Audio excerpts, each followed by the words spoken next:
నమస్తే అన్న, అందరికీ నమస్కారం. కువైట్లో గత 2 రోజుల క్రితం కువైట్ దేశవ్యాప్తంగా ఉరుములు మరియు మెరుపులతో కూడిన వర్షాలు పడిన విషయం అందరికీ తెలిసిందే. ఇందులో భాగంగా వాతావరణ శాఖ మరియు వాతావరణ శాస్త్రవేత్త ఈసా రంజాన్ గారు కీలక ప్రకటన చేశారు. శనివారం రోజు వాతావరణం స్థిరంగా ఉందని చెప్పేసి, అలాగే ఈ రోజు ఆదివారం సోమవారం వాతావరణం గురించి ఆయన కీలక ప్రకటన చేశారు.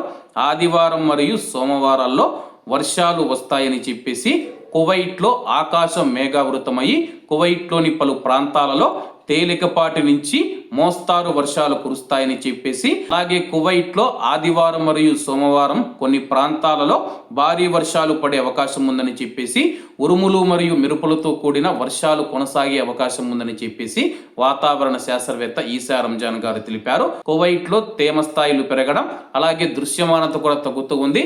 అంటే గంటకు మనం చూసుకుంటే 40 నుంచి 50 కిలోమీటర్ల వేగంతో గాలులు వీస్తాయని చెప్పేసి, అప్పుడు దుమ్ము ధూళి వచ్చే అవకాశం ఉంది.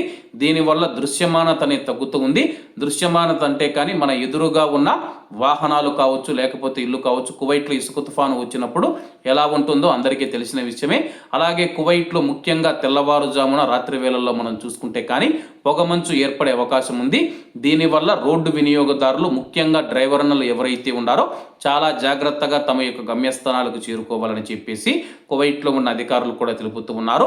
ప్రస్తుతం కువైట్లోని వాతావరణం ఎలా ఉందో కామెంట్ రూపంలో తెలియజేయండి అన్న.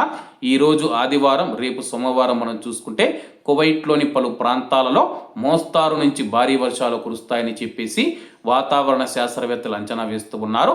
కాబట్టి అందరూ బాగుండాలి, అందులో మనం ఉండాలి. అందరికీ నమస్తే అన్న. జై హింద్.